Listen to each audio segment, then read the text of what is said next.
Muy buenas noches con todos. Gracias por acompañarnos desde el Palacio de Carondelet con una entrevista al presidente de la República, Lenín Moreno.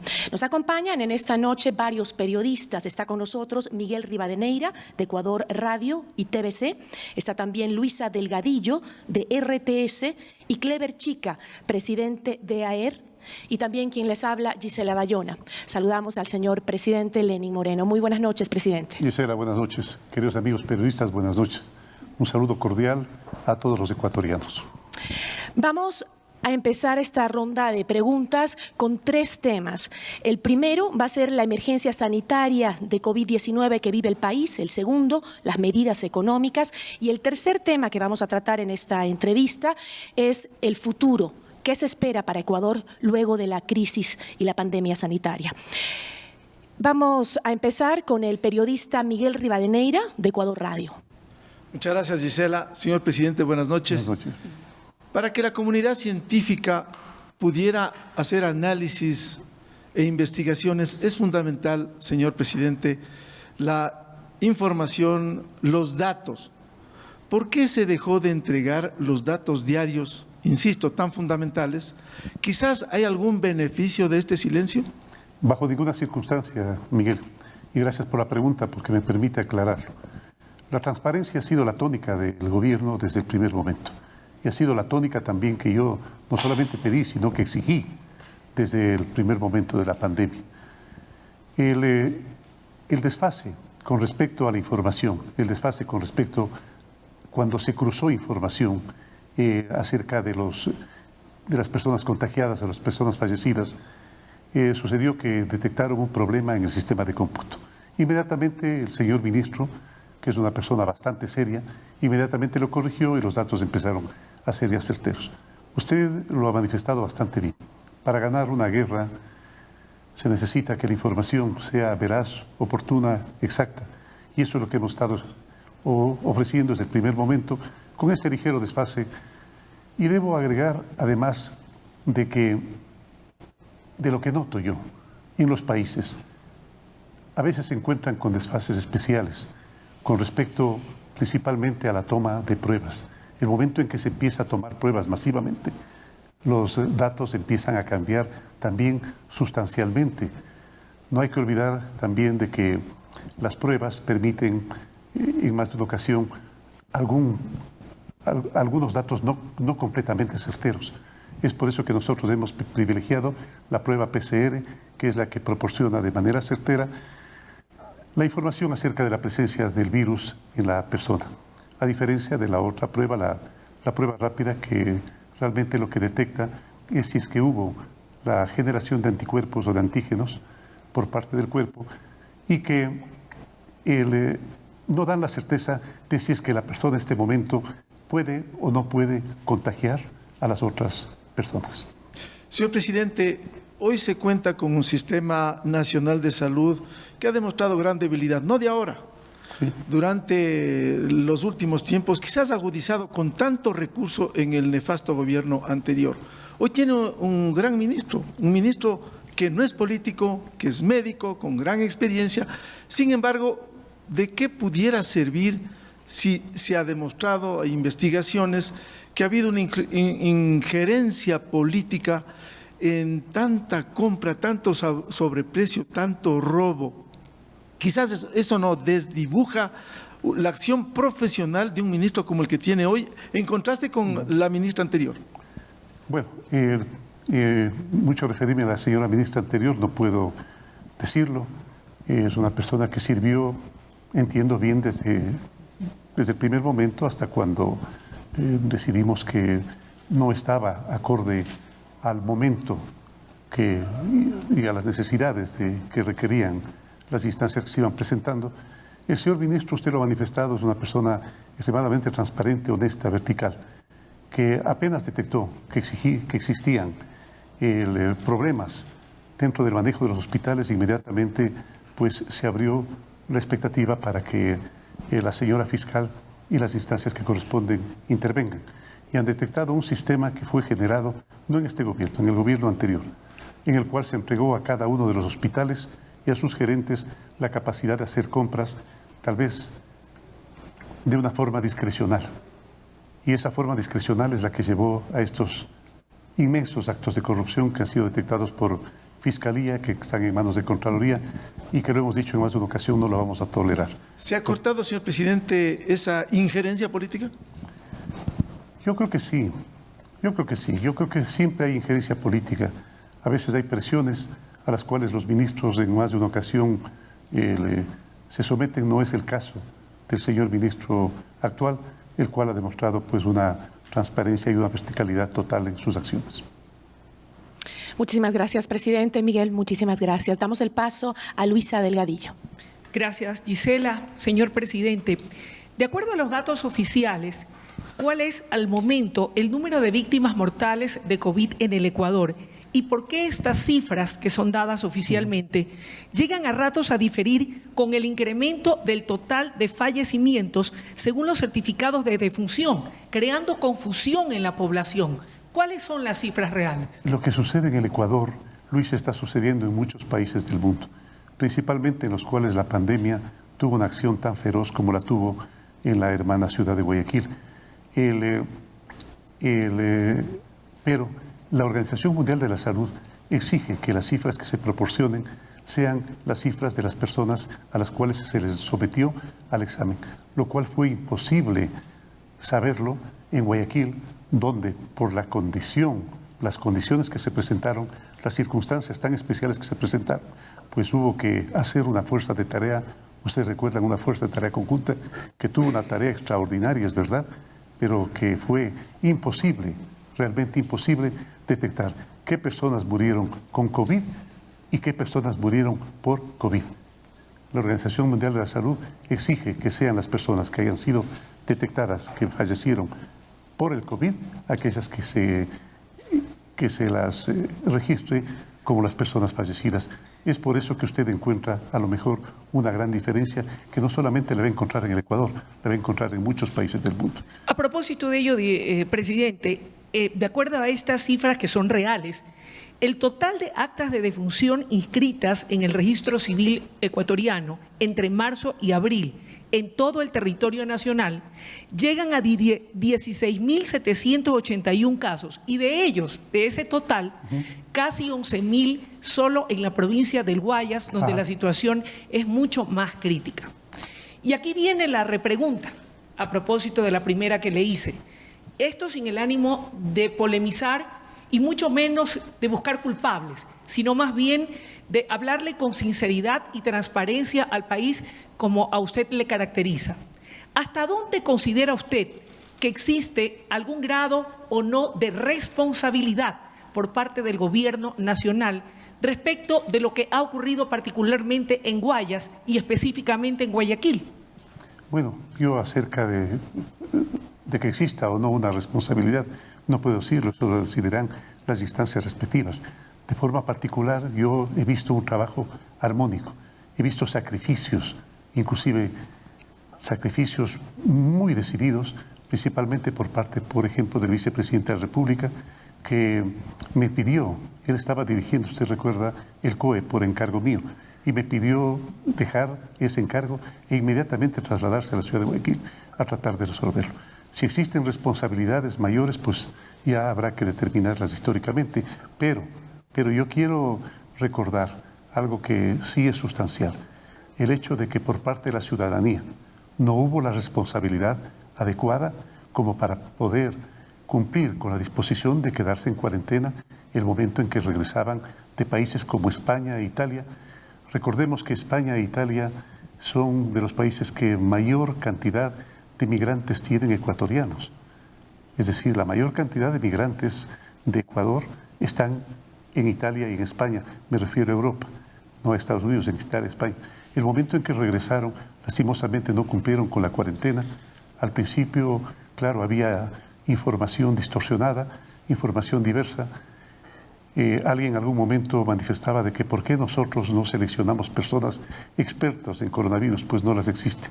Todavía no las existen. Es más, este momento es extremadamente diversa, extremadamente variada la información que nos dan con respecto a las causas, y con respecto a las consecuencias, con respecto al posible tratamiento y con respecto a la prevención. Presidente, más allá de los 750 millones que ha dicho que se van a inyectar precisamente para poder combatir en efecto este problema de la pandemia, tanto en el área de la salud pública como en el de la seguridad social, que también atiende temas de salud, ¿qué medidas se están adoptando o aplicando para evitar que gente inescrupulosa, aprovechándose del momento de dolor que ha producido la pandemia a nivel mundial, y Ecuador no es la excepción, al momento de realizar compras públicas no vengan con sobreprecios que han sido ya denunciados y que están siendo investigados por la Fiscalía?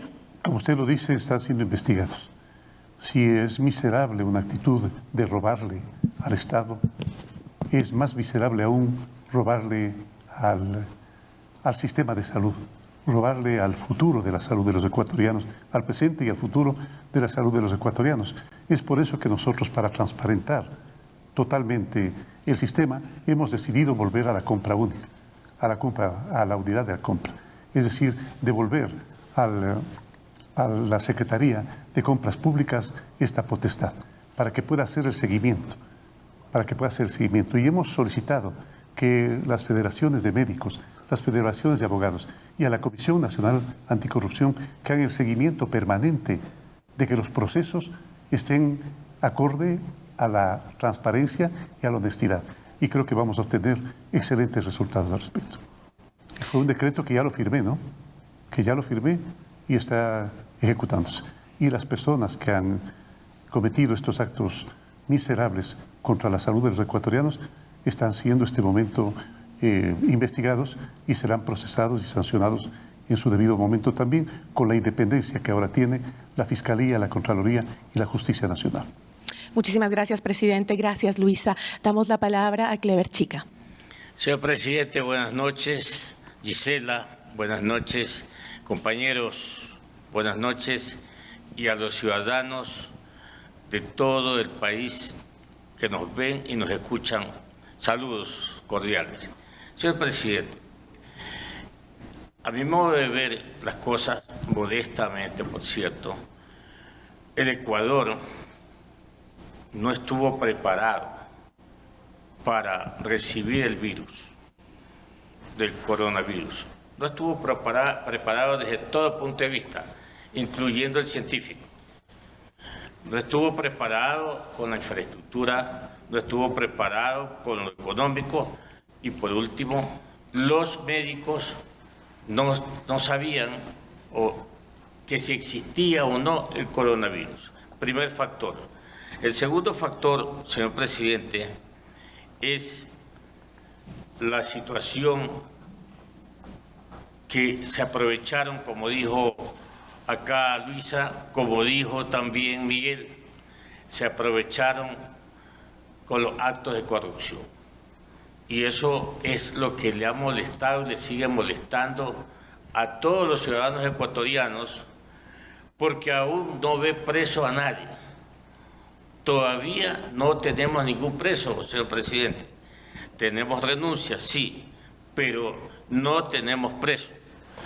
Y el tercer factor, señor presidente, es el relacionado con lo que ya tenemos un proceso, hay cifras, hay resultados. ¿Qué le dicen a usted, qué le han dicho las autoridades de salud encabezadas por el señor ministro de Salud? ¿Qué vas a hacer? ¿Cómo vamos a terminar esta crisis sanitaria en el país? No solamente contando los muertos ni los contagiados. Algo más tenemos que hacer científicamente y obviamente desde el punto de vista ya de la gobernabilidad.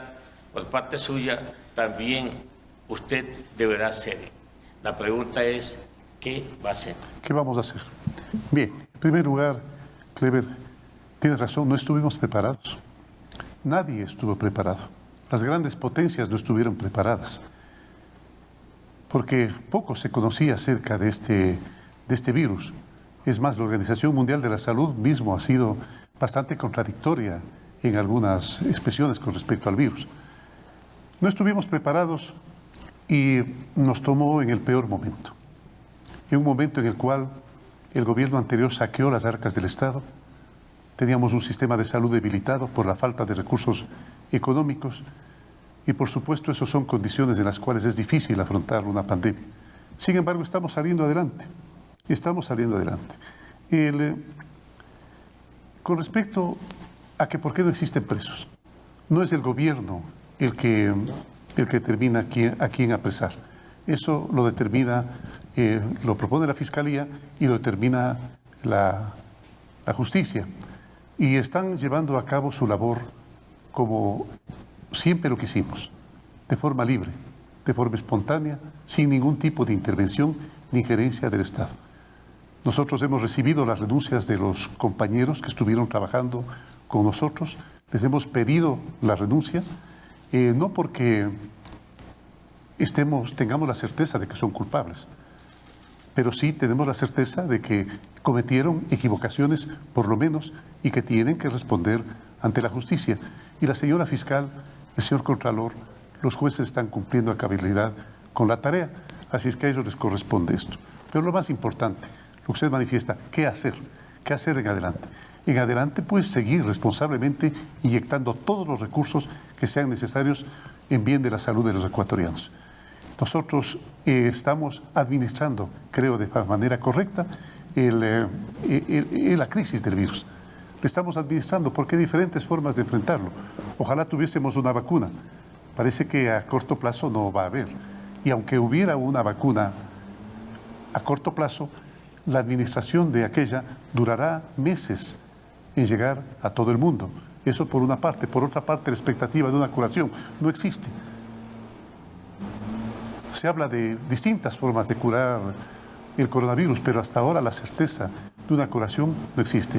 Mientras tanto, nosotros deberemos ser cautos en primer lugar, deberemos mantener el aislamiento necesario, las cuarentenas necesarias, los cercos epidemiológicos necesarios a las personas que han contraído el virus y tendremos especial cuidado en las personas altamente vulnerables, como son las personas de la tercera edad, las personas con discapacidad y las personas que tengan enfermedades catastróficas, cuidarles especialmente, pero al mismo tiempo no olvidemos que esta no es una crisis únicamente sanitaria, es una crisis económica y es una crisis social.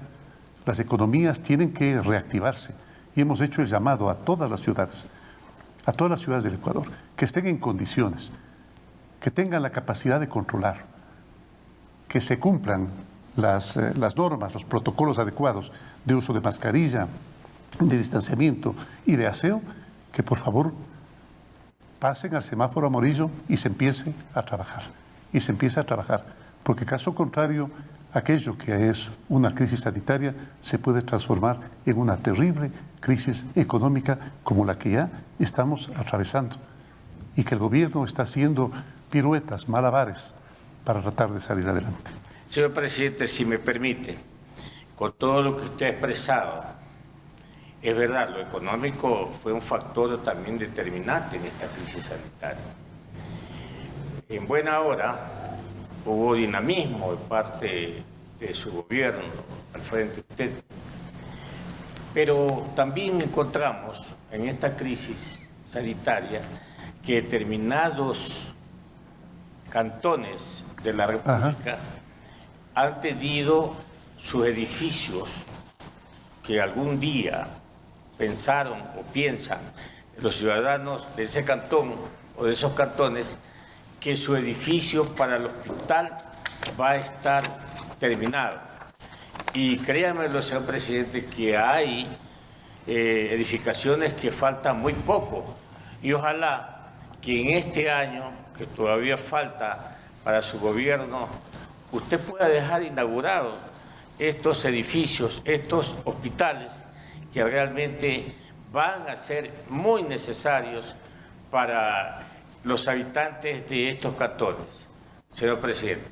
Sí, hemos dado la disposición ya, Clever, de que se termine esos hospitales e inmediatamente se los equipe, que van a ser tan necesarios en el caso de que haya brotes o rebrotes que nos afecten sustancialmente.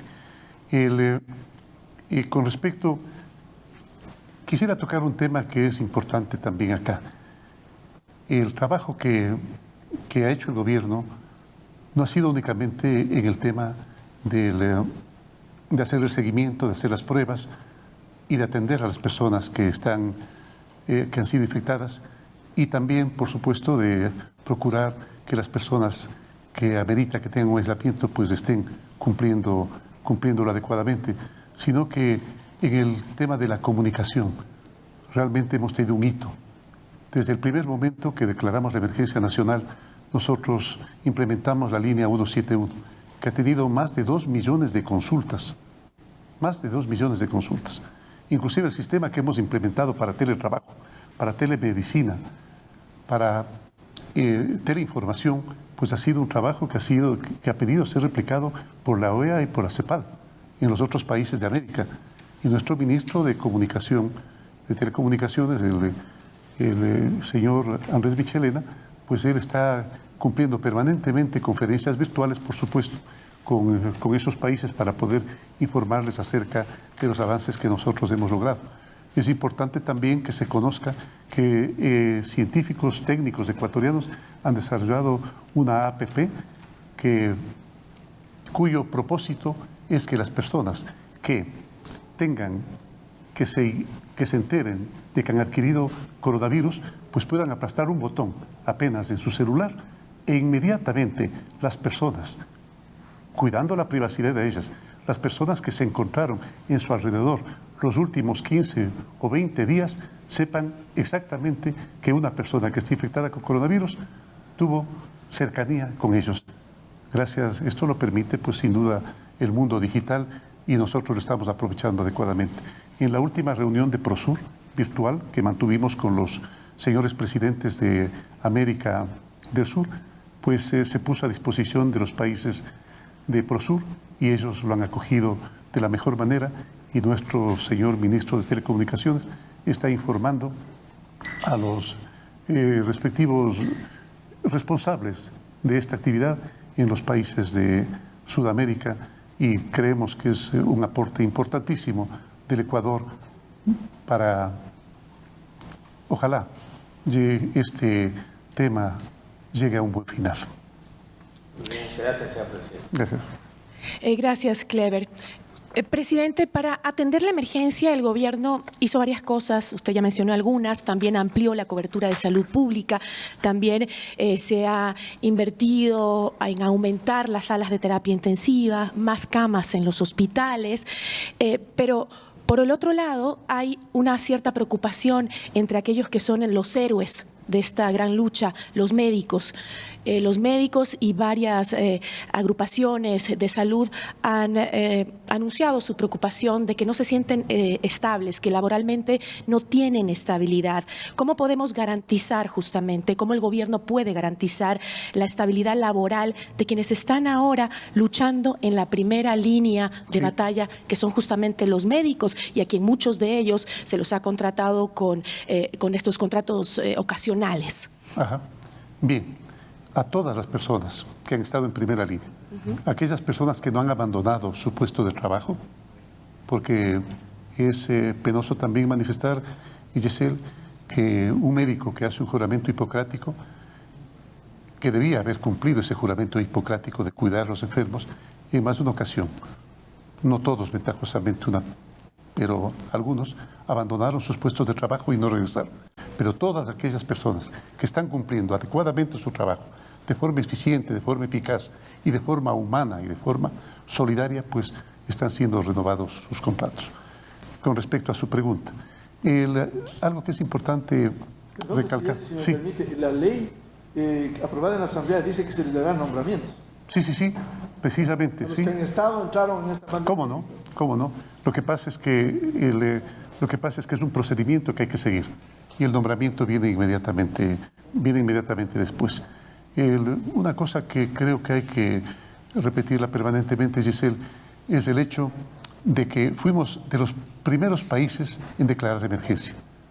Fuimos en América Latina de los primeros países en prohibir el ingreso de viajeros internacionales, y uno de los primeros países en cerrar fronteras y también en cerrar las escuelas de forma presencial.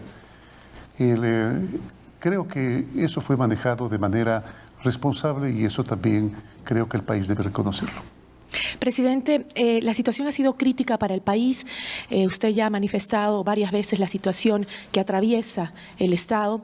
¿Y cómo garantizar que esa falta de recursos que existe ahora no afecte justamente a la salud? Porque como usted lo dijo hace un momento, la crisis sanitaria no ha terminado aún y continúa y no sabemos por cuánto tiempo. Bueno, yo había manifestado que no se escatimará ningún tipo de recurso, ni económico, ni técnico, ni humano, ni administrativo, para atender la crisis. La prioridad es la salud humana.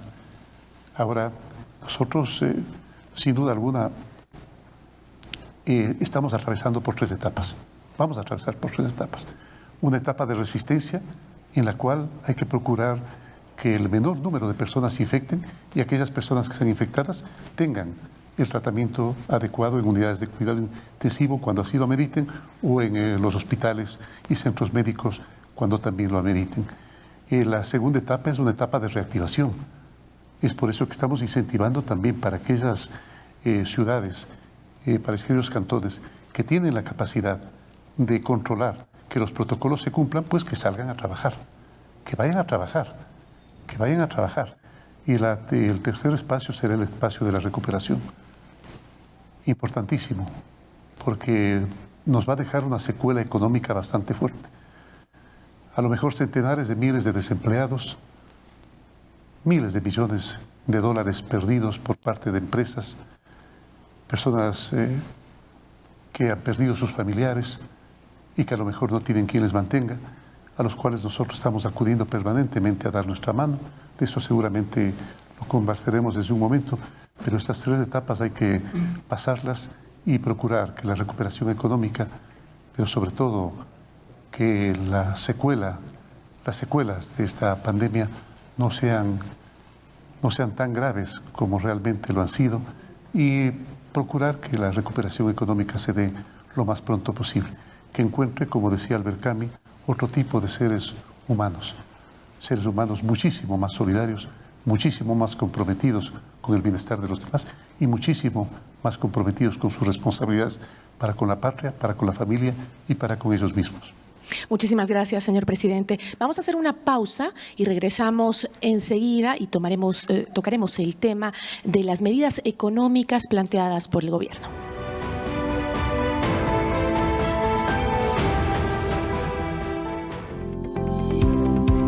Un círculo virtuoso es ese que se repite, haciendo que pasen cosas buenas para todos. Inícialo tú, comprando lo que hacemos localmente, porque volverá a ti. Comprar lo ecuatoriano es usar una moneda que regresa. Regresa a ti en forma de un sueldo, en forma de trabajo, un trabajo para otro ecuatoriano. Un ecuatoriano que puede ser tu pana, tu comadre, que puede ser tú. Contamos contigo para reactivar nuestra economía. Consume lo que produce tu tierra. Apoya el emprendimiento de tu primo. Compra en la tienda de tu vecino. El círculo virtuoso es la solución y está en tus manos. Sé la moneda que regresa. Por cada ecuatoriano. Por nosotros. Por mi país.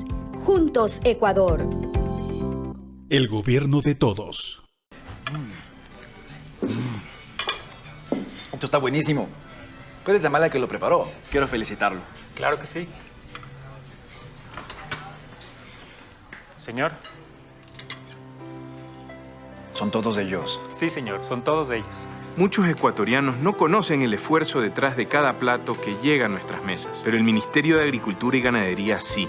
Tomó importantes decisiones para aportar al sector lácteo. Empoderó el liderazgo de la supermujer rural. Mejoró la competitividad de nuestro cacao, frutas y granos. Firmó el gran acuerdo para así bajar el precio de los insumos. Fomentó el cooperativismo moderno, haciendo que juntos seamos mejores. Promovió el agrocombustible hecho a base de nuestra caña de azúcar. Puso al Ecuador agropecuario en los ojos del mundo. Y protegió nuestro patrimonio agropecuario con valentía y liderazgo. Porque tu esfuerzo inspira el nuestro. Esta es nuestra política pública que ya está en marcha y con una visión de futuro.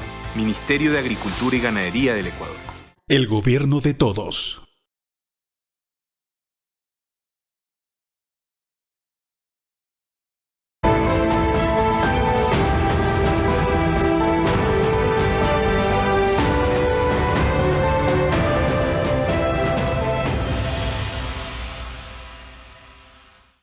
Ya estamos de regreso con esta ronda de preguntas al señor presidente de la República, Lenín Moreno. En este momento vamos a cambiar de tema, vamos a abordar el tema de las medidas económicas implementadas por el gobierno. Vamos a empezar con nuestra compañera Luisa Delgadillo con la primera pregunta. Luisa.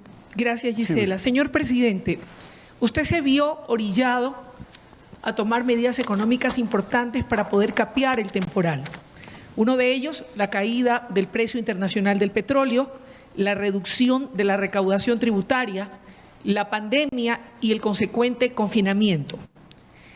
En blanco y negro, y poniendo sobre el tapete también los números rojos, ¿cuál es la situación financiera real del Ecuador que lo lleva a usted a tomar las medidas que ha tomado? Mire, Luisa, usted lo ha manifestado.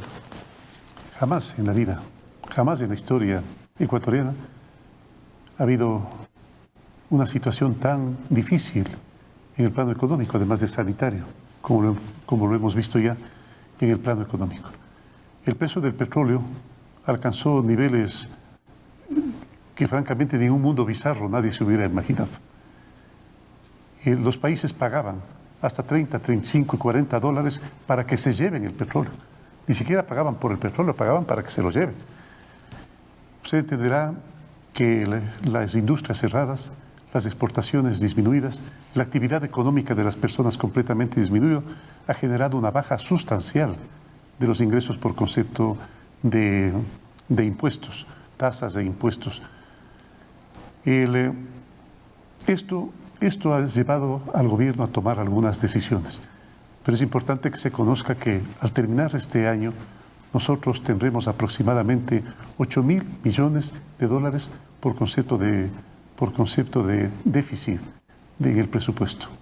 8.000 millones, más 4.000 millones que es el déficit que se venía acumulando, tendríamos sumados 12.000 millones de dólares.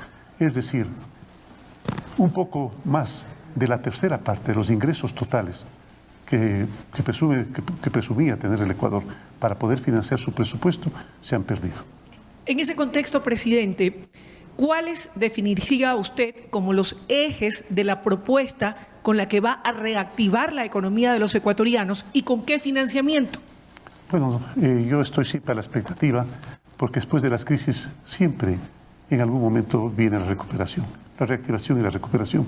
Así lo dice la crisis, el movimiento de la curva económica. Esperamos que esa reactivación y recuperación sea lo más antes posible.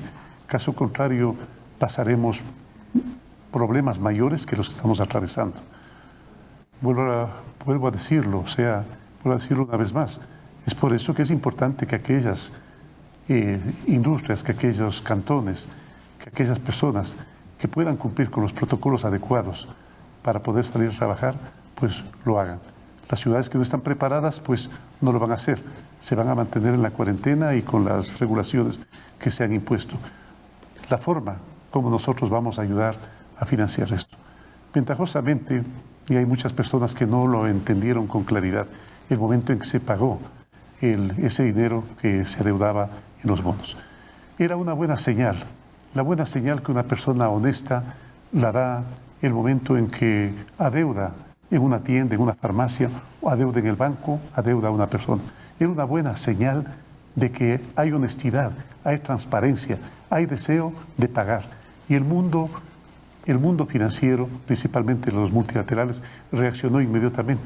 Es por eso que también, de forma inmediata, recibimos 1.450 millones de dólares, si mal no recuerdo, 1.480 creo, 1.480 millones de dólares, de los cuales pues 640 eran dinero que provenía del Fondo Monetario Internacional. Había 500 millones del Banco Mundial y el resto pues de la Corporación Andina de Fomento. Pero no es muy poco en relación a lo que se esperaba por parte de estos organismos multilaterales. ¿Por qué? Lo que pasa es que los organismos multilaterales nunca entregan el dinero de forma la totalidad de forma inmediata. Lo hacen por partes y conforme los países van cumpliendo con ciertas reglamentaciones que ahora, claro, ventajosamente, a diferencia del pasado, ya son diferentes. suelen preocuparse bastante más de la solidaridad, suelen preocuparse más del desarrollo y no únicamente de que haya el retorno del capital. Y están cumpliendo de manera firme, pues eso nosotros estamos haciendo de manera firme y ellos también de manera firme están cumpliendo con todo lo ofrecido. Gracias, presidente. Clever, por favor. Muchas gracias, Gisela. Señor presidente, en su momento felicité al presidente Trump porque a la economía norteamericana la había puesto en pleno empleo. Sus indicadores macroeconómicos positivos todos.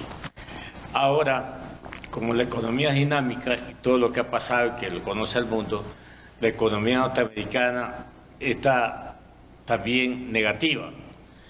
En ese orden, señor presidente, yo quiero felicitarlo. ¿Por qué? Porque usted ha liberado los precios de la gasolina, que nadie lo quería hacer. Y usted también ha quitado el monopolio a Petroecuador para que todos los ciudadanos ecuatorianos o quienes están en esa actividad puedan importar libremente la gasolina. En cuanto a otros deseos, aspiraciones que tienen los ecuatorianos en función de la reactivación, también podemos, señor presidente, hacer un esfuerzo que el Ecuador, las transacciones comerciales se abaraten, porque el país se hizo caro y podemos bajar el IVA del 12 al 10%. Todo es cuestión de afinar el lápiz, señor presidente. Y ese es un factor reactivador, señor presidente, si queremos seguir en ese camino de reactivar la economía ecuatoriana. El otro factor, señor presidente, son las tasas de interés. Todos nos hemos bajado el sueldo. Los ciudadanos que trabajan en el sector público también han sido afectados con su sueldo. Usted ha sido afectado con su sueldo. Otras funciones del Estado están calladitas, no han dicho nada. Bueno, también, pues, señor presidente, es bueno que el sistema financiero, los banqueros, los accionistas de los bancos, también bajen sus utilidades y bajen las tasas de interés. Señor presidente. Sí, mire, Clever, usted lo ha manifestado. Desde el inicio del gobierno decidimos refrescar nuestras relaciones internacionales. Y refrescar nuestras relaciones internacionales no significa, bajo ninguna circunstancia, llevarnos mal con ningún país. Todo lo contrario, nos llevamos bien con todos los países del mundo. Todos son buenos amigos de Ecuador. Pero, por supuesto, hemos de reforzar de manera especial aquellos países con los cuales tenemos mayor relación de tipo económico y de tipo humano. No nos olvidemos que en Estados Unidos existen poco más de 2 millones de migrantes ecuatorianos o sus descendientes. Es el país que mayor cantidad de migrantes tiene. Yo mismo tengo una hija y un nieto en los Estados Unidos y entiendo que en algún momento vamos a conversar de ello también, porque creo que va a ser importante aclarar un par de cosas. Y como tal, decidimos que esa relación, independientemente de cualquiera sea su presidente o sea su gobierno, porque nosotros debemos respetar las decisiones de los pueblos y del pueblo estadounidense el momento en que decidió nombrar su presidente. Decidimos acercarnos, hacer amistad con el presidente y solicitarle su ayuda, solicitarle la ayuda que amerita que el país más poderoso del mundo brinde a nuestro país. Y lo ha hecho, Todavía no en la medida que nosotros esperábamos, todavía no en la medida de su respuesta, el momento en que él manifestó: señor presidente, ¿qué más puedo hacer por Ecuador? Sí, nosotros estamos permanentemente diciéndole al señor presidente de los Estados Unidos qué más puede hacer con nosotros, y créame que ha respondido bastante bien al respecto. Con respecto a la liberación de los precios de la gasolina, pensamos que era el momento más oportuno de sincerar el precio de la gasolina. ¿Por qué?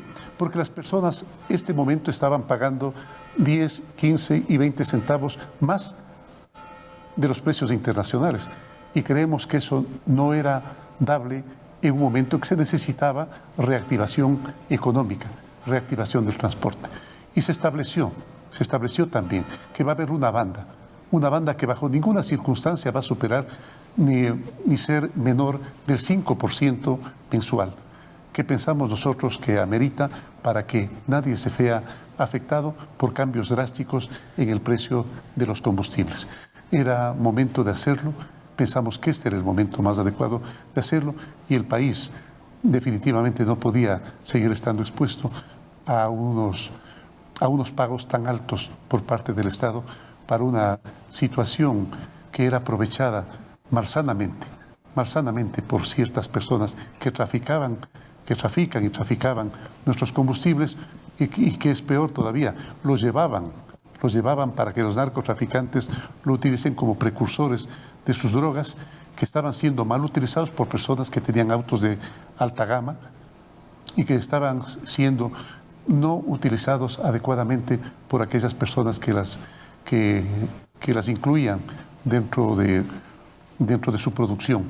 Entonces, para que esto no ocurra, decidimos transparentar los precios de la gasolina, que en estas circunstancias benefician a las personas que hacen transporte y que hacen producción en un momento tan importante como esto.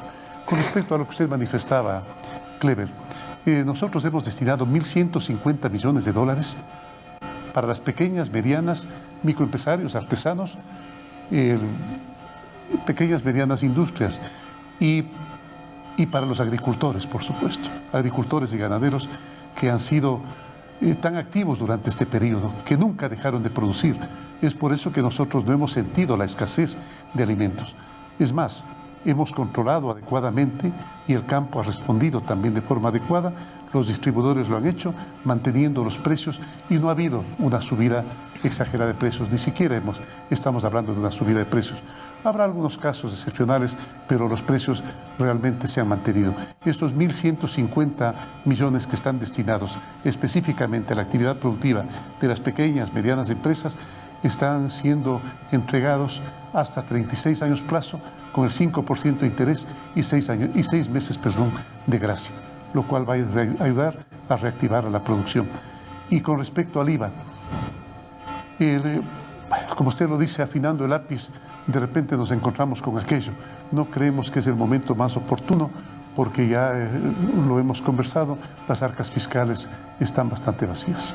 Y es un acierto suyo de haber colocado los 500 millones de dólares para reactivar a la pequeña y la mediana empresa a través del sistema financiero privado.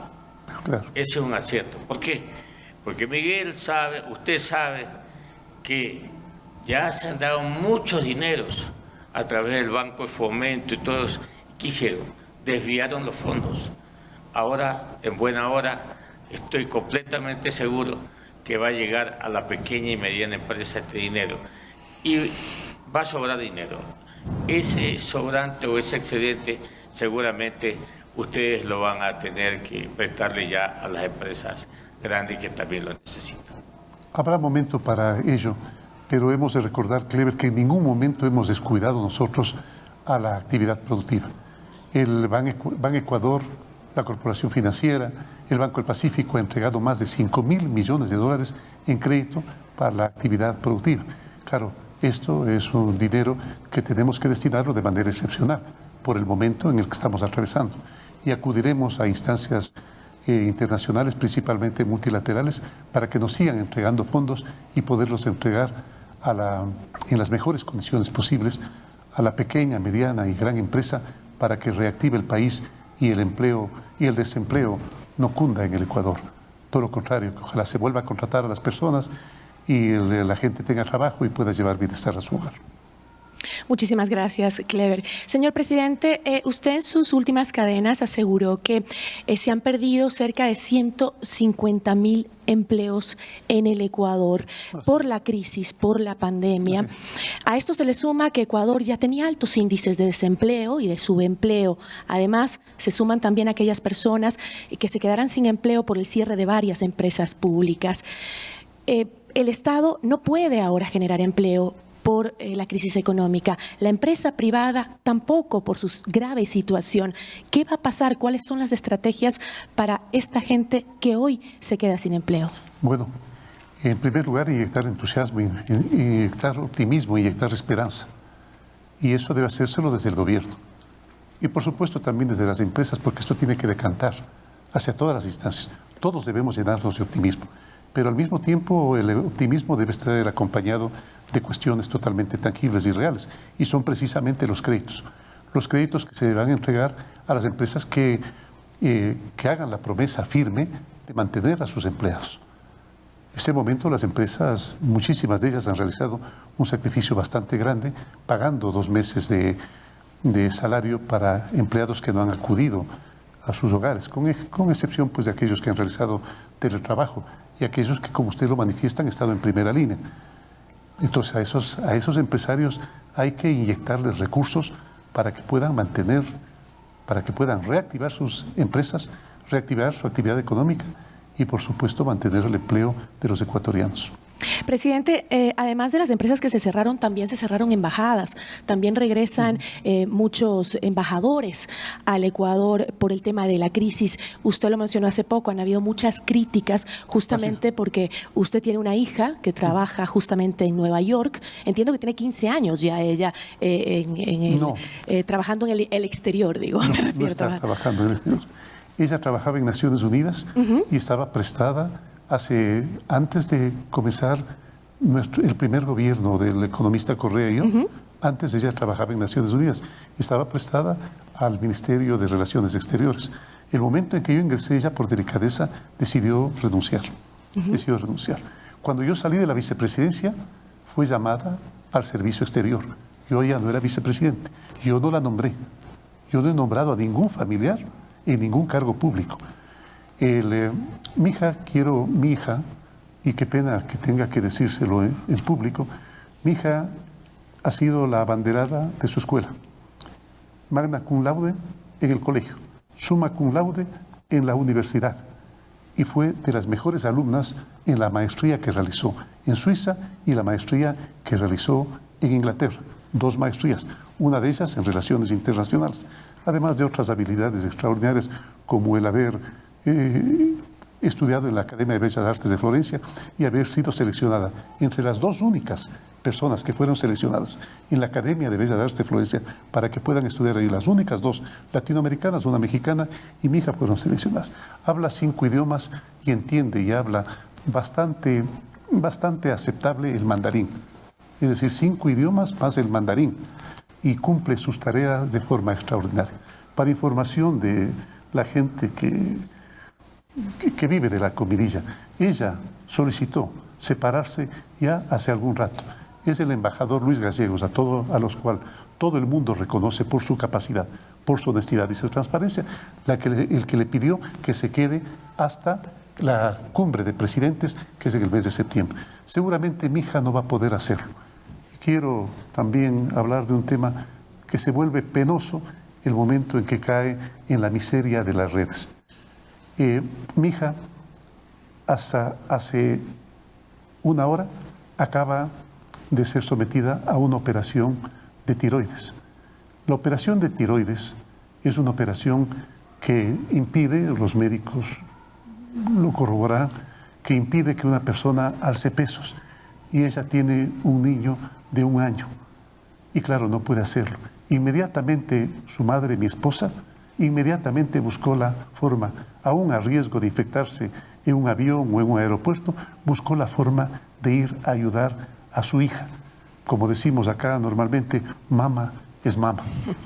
Mamá es mamá, pues mi esposa está allá acompañando y va a permanecer unas 3 o 4 semanas cuidando a mi nieto mientras mi hija se recupera. Esa es la razón por la cual mi hija dijo, y mi hija también me ha manifestado que está dispuesta a separarse el momento en que el embajador se lo diga y ojalá sea lo más pronto posible. Muchísimas gracias, presidente. Algo más, perdón. También ha circulado en la visera de las redes una propiedad que tiene mi yerno. Una propiedad que tiene mi yerno desde hace muchos años, 5 años antes de haber conocido a mi hija. Él es un alto ejecutivo de la Warner, sí, yo creo que les llaman a esos ejecutivos, y gana una buena cantidad de dinero. Entonces puede darse esos lujos y en buena hora que sea así. Muchas gracias por su respuesta. Miguel. Señor presidente, volviendo al tema económico, si hay un déficit de aproximadamente 12.000 millones de dólares y hay un oxígeno en buena hora de los multilaterales, FMI, Banco Mundial, BID, la CAF, a lo que se sumaría la ayuda de China, los recursos, que sumaría alrededor de 4.500 millones de dólares. Si hay un déficit de 12.000 millones, ¿qué va a hacer y cómo va a hacer? Porque va a faltar plata. Sí. ¿Cómo va a ser? Bueno, seguir acudiendo a esas instancias internacionales, principalmente de multilaterales. Seguir acudiendo a esas instancias. Estoy preparando, si no lo puedo hacer yo, lo hará el señor vicepresidente de la República, un nuevo viaje a los Estados Unidos para conversar con la persona de confianza para temas latinoamericanos del presidente Donald Trump, que es el señor Mauricio Claver, que se ha hecho muy amigo de Ecuador, que aprecia muchísimo a Ecuador y que está ayudándonos a hacer las gestiones. Si es que es de pedir un préstamo extraordinario, y ya lo hemos solicitado al Fondo Monetario Internacional, ventajosamente la relación con las multilaterales es una relación extraordinaria. Conversaré con Cristalina Georgieva, que es la presidenta del fondo, para solicitárselo. Lo hemos hecho ya, le hemos anticipado ya que vamos a solicitar ese préstamo, pero creemos que en estas circunstancias amerita, y ellos, entiendo, tendrán la predisposición también de ayudar a Ecuador, independientemente de que fueron encontrados ciertos defectos en las contabilidades anteriores y que, por cierto, Ecuador tampoco ha cumplido con todos los requisitos, pero vuelvo a decirlo, el Fondo Monetario Internacional ya no es lo mismo que antes. El rostro humano del Fondo Monetario Internacional ha parecido en buena hora que sea así. Señor presidente, en medio de esta penuria que vive el Ecuador, ¿habrá algún cambio respecto de las medidas, especialmente en un sector que ha reclamado, ha ido a la Corte Constitucional, como el sector de la educación?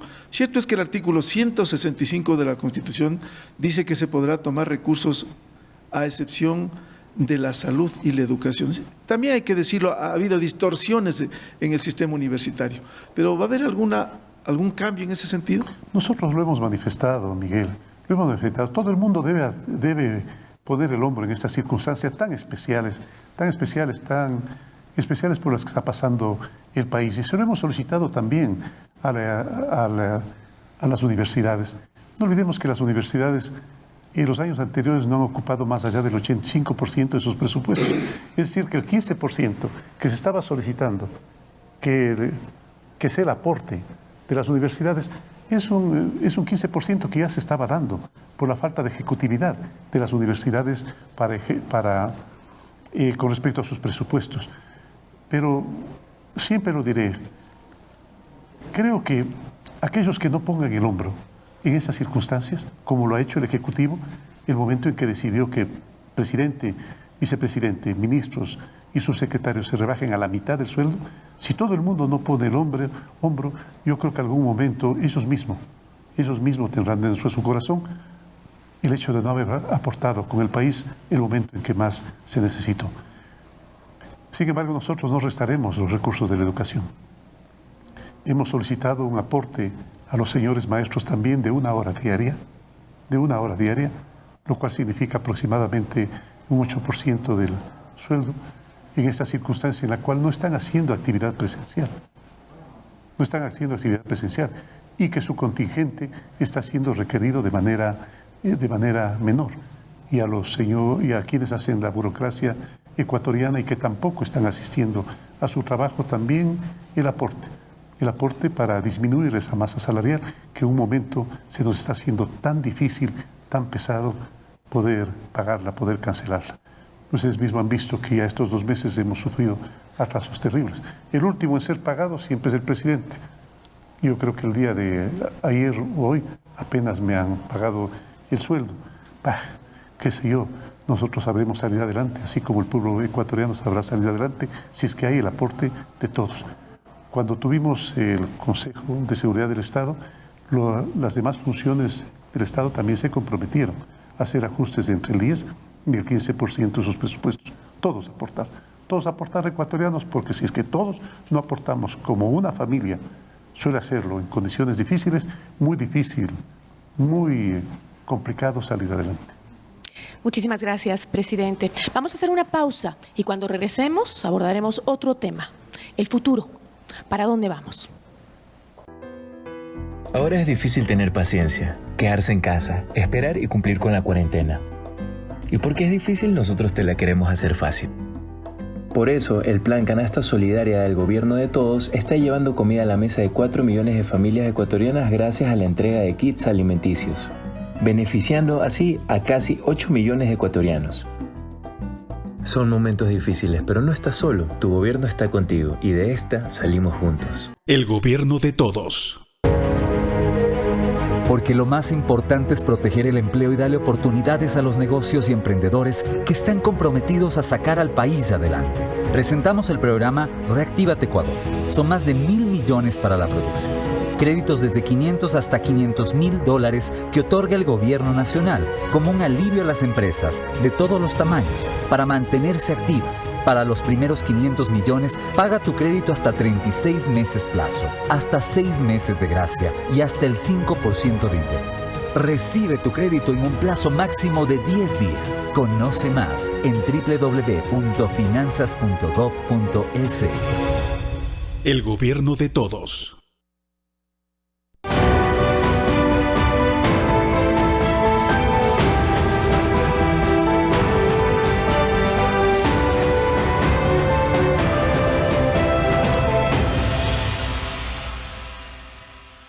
Continuamos transmitiendo esta rueda de preguntas con el señor presidente Lenín Moreno.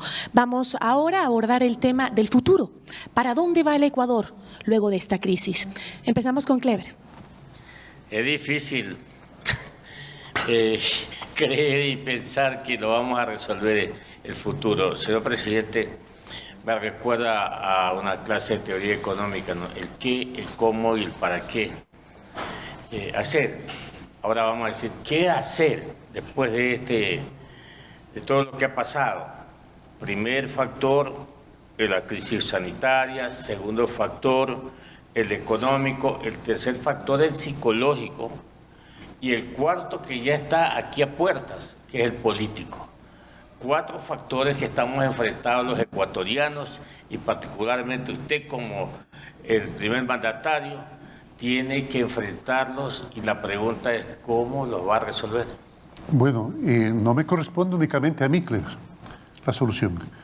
El futuro es de todos los ecuatorianos. Cada uno tiene que poner su parte. Si es que cada uno no pone la parte que le corresponde, el futuro será más difícil. Es la conjunción de trabajo entre todos, el hacer un sistema en el cual todos los elementos que conforman la sociedad actúen de forma concatenada, organizada y sobre todo apuntando a un solo objetivo, el bienestar de todos los ecuatorianos. Y yo, por cierto, seguiré poniendo lo mejor de mí. Y lo mejor de mí ha sido el despojarme de intereses particulares y personales, de despojarme de intereses políticos. No tengo ningún interés futuro político. Creo que eso ha sido un aporte importantísimo a un país que tal vez empezó a acostumbrarse a la posibilidad de que una persona de forma autoritaria la gobierne de manera permanente. Lo cortamos desde el primer momento, usted recuerda, con la consulta popular. Y luego he visto con mucho dolor que quienes fueron mis compañeros de trabajo, un presidente, 2 vicepresidentes, decenas de ministros, de subsecretarios, están siendo procesados y encarcelados y sentenciados por actos de corrupción. El terrible estigma de la corrupción, lastimosamente lo hemos llevado durante todo este periodo y por más que se diga que no hemos luchado contra ella, creo que la lucha ha sido tenaz. Ha sido tenaz porque nunca antes en el Ecuador se ha procesado a tantas personas que pertenecieron a un gobierno anterior y de manera libre, porque ahora las funciones del Ecuador actúan de manera independiente, así como lo hacen todos los ecuatorianos, inclusive a veces hasta la exageración. Pero yo prefiero la exageración, prefiero que el elástico de la libertad se estire muchísimo a que no haya casi o ninguna libertad. El futuro es de libertad, el futuro debe ser de progreso, el futuro debe ser la reactivación e inmediatamente el desarrollo económico. Lo mismo ocurrió después con Marco Aurelio en la peste antonina. Lo mismo ocurrió después de las pestes bubónica, la peste negra, la peste roja, tan genialmente expresada inclusive en un cuento de Edgar Allan Poe que se llamaba La máscara de la muerte roja. La gripe española. Y la gripe española, la influencia española que mató a tantas decenas de millones de personas, siempre amanece un futuro mejor. Siempre amanece un futuro mejor, en el cual los seres humanos se reencuentran, las familias se reencuentran y habrá tiempo, hemos dicho, para el abrazo. Mientras tanto, nos estaremos dando únicamente con el alma, con el corazón, con el espíritu. Pero el futuro político, yo espero que a este Ecuador lo encuentre, después de este periodo, de que culmine este periodo, un presidente que lo haga muchísimo mejor que yo, que lo haga con muchísimo más entusiasmo que yo, y sobre todo que no tenga esos instintos autoritarios de muchos dictadores y presidentes autócratas latinoamericanos, sino que tenga ese espíritu de contagiar libertad, de contagiar derechos, de respetar los derechos humanos. Ojalá ese es el futuro y por ello vamos a trabajar. Como dijo Cabral, siempre se puede empezar, señor presidente. ¿Siempre se puede qué? Siempre se puede empezar. Así dijo Cabral en su canción. Así es verdad, mire, y usted tiene razón.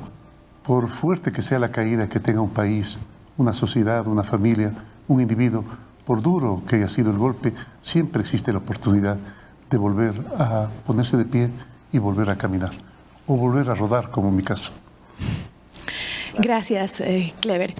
Presidente, ya hablamos del tema del desempleo, de la terrible situación que está atravesando el país. Ahora, a futuro, luego de que pase la crisis, la pandemia, ¿cómo el Estado va a poder atender a todos esos ciudadanos que se quedaron sin trabajo? Muchos de ellos tenían a sus hijos en escuelas privadas, iban a hospitales privados. ¿Cómo va a ser el Estado para atender ese número de personas que se quedaron sin empleo y que hoy van a depender de la salud pública y de la educación pública? Sí, ya lo estamos haciendo. Ya lo estamos haciendo. Vamos a entregar aproximadamente 2 millones de canastas vitales para las familias ecuatorianas. Esto es llegar aproximadamente a 8 millones de personas. Y estamos entregando el bono de contingencia de este momento a aproximadamente 1 millón de personas. Ese bono de $60 en el mes de abril, $60 del mes de mayo, y si es necesario prolongarlo, pues lo prolongaremos. Pero más allá de aquellos que son actos de solidaridad, más allá de aquello, se requiere la reactivación económica. Se requiere que el país vuelva a funcionar. Para ello es importante la decisión de empresarios, trabajadores, alcaldes, en cuyas manos ha sido puesta la responsabilidad de cambiar el semáforo que ahora se ha vuelto tan popular, amarillo y a verde en su momento determinado. Hay ciudades que no van a poder hacerlo. Vamos a conversar con los alcaldes acerca de aquello, pero un país no puede quedarse sin trabajar. El otro día una persona me decía, yo prefiero arriesgarme a adquirir un COVID bastante improbable porque soy esa persona de 35 años, a que mi familia se muera de hambre. Creo que va a ser el sentir de todos. Todos estaremos en la calle cuidando las distancias respectivas, cuidando los protocolos, pero reactivando al Ecuador. Pero, presidente, ¿qué va a pasar en el ámbito de la salud? Que obviamente la salud pública ya está saturada y ahora va a tener una mayor demanda debido a la gente que ya no puede acceder a la salud privada. Y igual la educación, ¿tenemos esa capacidad para recibirlos? Sí tenemos esa capacidad. Sí tenemos esa capacidad. No olvidemos nosotros que, de acuerdo a lo que se va aprendiendo de la crisis del COVID, la llegada a un pico determina que la curva se aplane. En esas circunstancias es cuando adquieren inmunidad una buena porcentualidad de los habitantes de una ciudad y las personas pueden volver a la calle, pueden volver a trabajar, con excepción de las personas vulnerables y con excepción de los niños. Y no porque los niños, no es que esta enfermedad se ensañe con los niños, con quienes menos se ensaña en buena hora es con los niños, sino porque los niños no tienen los hábitos del acercamiento, del distanciamiento, no tienen los hábitos de aseo, ¿verdad? Ni de cuidado, ni quieren ponerse una mascarilla, seguramente se la van a sacar casi inmediatamente. Por ello es lo que hay que mantener a los niños en la casa.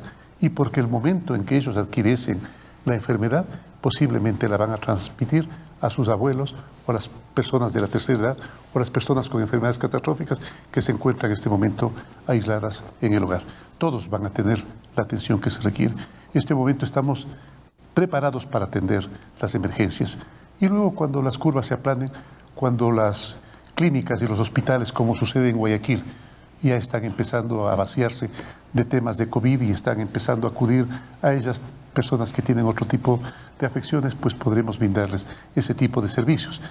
Es por eso que inclusive hemos decidido que se prolongue, después de que la persona deje de trabajar y deje de aportar al seguro, por 60 días los servicios médicos para ellos y para sus familias.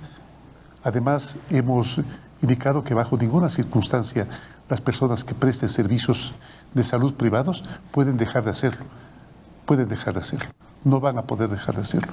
Hemos hablado de los acuerdos mutuos, que fue lo que se aprobó en la última ley humanitaria, en los acuerdos mutuos tan importantes para que empleadores y empleados, para que propietarios de viviendas o de almacenes y quienes los arriendan, para que proveedores, para que quienes dirigen instituciones educativas pagadas y los padres de esos niños que asisten, pues lleguen a acuerdos de facilidades de pago, así como estamos consiguiendo también que todas las instituciones crediticias también entreguen prórrogas en los plazos para pagar las deudas, y del seguro social también, para que los empresarios que no han podido pagar el seguro pues tengan un plazo suficiente como para poder pagarlo. Creo que poco más no se puede hacer. Si es que hay que hacerlo, pues sin duda alguna lo haremos, porque lo más importante, vuelvo a decirlo, es que el país vuelva a reactivarse lo más antes posible. Para luego es tarde, porque lastimosamente las empresas, las decenas de empresas que quiebran todos los días, dejan en el desempleo a tanta gente, y es lo que menos queremos para el futuro de las familias y su bienestar. Muchísimas gracias, señor presidente. Miguel. Señor presidente, con la mirada al futuro, no se trata de alarmar, señor presidente, pero sí advertirlo a tiempo para que no haya sorpresas. Ya lo tuvimos en octubre. El fantasma de la desestabilización no está solo en el Ecuador, está en Iberoamérica, por esta tendencia que se ha detectado. Incluso un informe último de inteligencia en Colombia da cuenta de los resultados de la reunión del Foro de Sao Paulo, en donde participan expresidentes perseguidos por la justicia, sentenciados. Por ahí hay otro expresidente que fue financiado por el narcotráfico en la década de los 90, el famoso caso 8000 en Colombia, que se han reunido con disidentes de las FARC y están en su plataforma de lucha, entre comillas, desde esta supuesta izquierda, para llegar al poder o recuperar el poder, señor presidente. En estas condiciones, ¿cómo afrontar en un momento difícil en el Ecuador por la parte económica? ¿No cree que sería irresponsable una irrupción en estos momentos en donde sectores están plenamente identificados? Mire, Miguel, realmente es una vergüenza, representa una vergüenza que expresidentes estén reunidos con guerrilleros que supuestamente firmaron un acuerdo de paz y que en más de una ocasión no lo están cumpliendo. A veces uno se pregunta, 60, 70 mil millones de dólares, ¿para qué robaron tanto? Robaron para poder perennizarse en el poder. Ese era el propósito fundamental. Ese era el propósito fundamental. Ya lo vimos en octubre, cuando invirtieron una cantidad de dinero, erogaron una cantidad increíble de dinero. Inclusive a personas se les encontró con dinero que estaba destinado a ser entregado a los manifestantes, inclusive a personas vinculadas a bandas criminales, para que salgan a hacer desmanes en el país. Yo quisiera hacerles una pregunta a ustedes, no me la van a contestar en este momento. ¿Alguno de ustedes quisiera estar en mi puesto este momento? Estoy seguro que no. Estoy seguro que no. Y a lo mejor esa es la razón por la cual no han arreciado. Ya quisiera yo ser reemplazado por alguien. Pero si es que soy reemplazado por alguien, me gustaría ser reemplazado por una persona íntegra, por una persona decente, por una persona que vea por el futuro del Ecuador, que no venga a saquear los pocos recursos que a lo mejor vayan quedando, por una persona que venga a hacer daño a las libertades y que irrespete los derechos humanos. Ese tipo de personas que creen que son las únicas que existen. Lastimosamente en el país, los grupos políticos, grupos sociales, grupos indígenas, corresponden a un principio que recuerdo yo algún momento un científico del ser le manifestaba al Papa Juan Pablo II. Le decía, la Iglesia tiene un principio de que la naturaleza es antrópica, que toda la naturaleza está destinada a servir únicamente al ser humano. Él dice, los científicos creemos lo contrario. Haciendo un paralelismo de esta alegoría, nosotros podríamos decir que también existe acá un principio similar, de creer que el pensamiento de ellos debe ser el pensamiento único y que la preocupación de todo el Ecuador debe estar encaminado a servir a sus propósitos, a sus ideales. Por más buenos que estos sean, no deben ser aquellos que rijan la totalidad del pensamiento ecuatoriano. Ya el dueño de la verdad ya no está acá. Yo no me considero dueño de la verdad. Es por eso que desde el principio del gobierno llamamos a un gran diálogo nacional para procurar que sea la racionalidad múltiple de gente inteligenciada como ustedes la que nos proporcione el camino a seguir. Como decía Machado, pues hay que ir construyendo el camino mientras se deambula, mientras se anda. Sí, hay peligro desestabilizador. No creo que les interese mucho hacerse del país este momento, pero sí les interesará hacerse del país el momento en que la reactivación de su resultado y el Ecuador se encamine nuevamente por el sendero del progreso. Hay modelos, señor presidente, que han fracasado, el caso de Venezuela, el caso de Cuba. Quisieran quizás los ecuatorianos vivir todos iguales, pero con un salario de 20, 30 dólares, como son las experiencias reales en esos países. Le decía, si no le preocupa este fantasma de la desestabilización, ¿no sería bueno fortalecer la inteligencia estratégica, más allá del trabajo profesional que cumplen Fuerzas Armadas y Policía? Pero sí, desde la Ley Orgánica de Seguridad Pública del Estado, vigente desde el 2009, el presidente maneja directamente, antes lo que en buena hora desapareció la CENAIN, un centro de inteligencia estratégica. ¿Cómo fortalecer con gente que conozca del tema? Sí, está haciéndoselo. Se lo está haciendo. Está bastante bien dirigida por una persona muy dinámica, inteligente y muy conocedora de temas políticos y estratégicos, que es John de Howitt. John de Howitt, que fue uno de los héroes de primera línea, junto con el vicepresidente, junto con Jorge Waters, que realizó una tarea que a veces ni siquiera militares y policías y médicos querían cumplir por el temor. Y bastante explicable por el temor que tenía a contagiarse.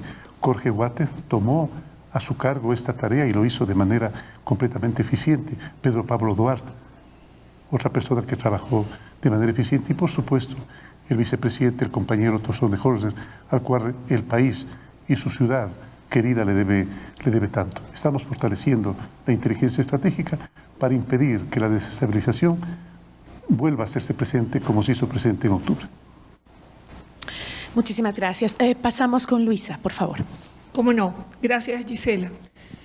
Señor presidente, dada la crisis que vive el Ecuador y pensando a futuro, usted lo ha dicho bien, es importante que la imagen del país quede bien honrando nuestros compromisos y cumpliendo oportunamente con aquellos pagos de préstamos que en su momento recibió el Ecuador, a efectos de que podamos seguir siendo sujetos de créditos de organismos multilaterales con dineros que nos permitan paliar el momento difícil que estamos viviendo.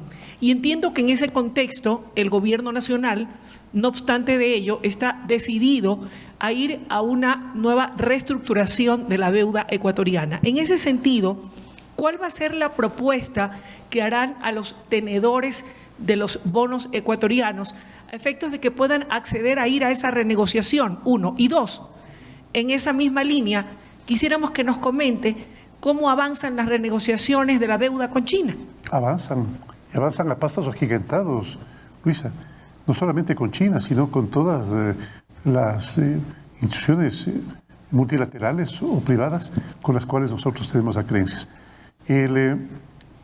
Bueno, la tarea va a ser conseguir no solamente el aplazamiento de los términos de pago, no solamente la disminución, ojalá, de los intereses, no solamente periodos de gracia, sino adicionalmente nuevos créditos. Ya lo hemos manifestado, que los vamos a requerir mucho los momentos de la reactivación. Presidente, y para concluir, me toca hacer la pregunta final. Sí. De todo lo vivido, de toda esta experiencia dura para usted, como bien lo decía y nos preguntaba si alguno de los aquí presentes quisiéramos estar en sus zapatos, yo realmente no, y probablemente los que están aquí tampoco. ¿Qué lección de vida le deja esta experiencia suya hasta este momento en el ejercicio del poder? ¿Cómo quisiera que lo recuerden y cuál considera que ha sido su mayor acierto y su peor error? Bueno, mucho que me recuerden no me interesa, Luisa, se lo digo con toda sinceridad. A mí ese principio de que cómo me recordar la historia me parece un principio extremadamente vanidoso. No me interesa cómo me recuerden, me interesa el presente. Me interesa que en el presente supe que los seres humanos podemos dar bastante más allá de lo que creíamos dentro de nuestras posibilidades. ¿Qué ha aprendido? He aprendido de todo. Como alguien lo decía, he aprendido de economía, he aprendido de salud, pero sobre todo he aprendido a que es necesario cada vez inyectar positivismo en los seres humanos, inyectar solidaridad, inyectar esperanza, inyectar sueños, inyectar fe. ¿Se quedará en el país? Sí, este es el país, este es el país de mis amores. Amo este país entrañablemente. Y aunque ha dicho que no va a ser candidato a presidente ni buscará la reelección, ¿tiene candidato ya oficial? ¿Quién es? No existe un candidato oficial. ¿No es el vicepresidente? Pero en la vista, inclusive, he podido detectar muchísimas personas, no solamente de nuestro movimiento político, muchísimas personas que han hecho una tarea extraordinaria y que han sido un aporte que francamente ni siquiera a veces lo esperábamos en beneficio del país y en beneficio de salir de este terrible problema. ¿Y cualquiera que sea, qué país va a heredar? El mejor país que podamos dejarle. Ojalá un país que haya iniciado dentro de la curva económica su recuperación plena y que tenga a corto plazo la vista de un futuro promisorio, de un futuro mejor, de un futuro diáfano, de un futuro de progreso, de un futuro de bienestar.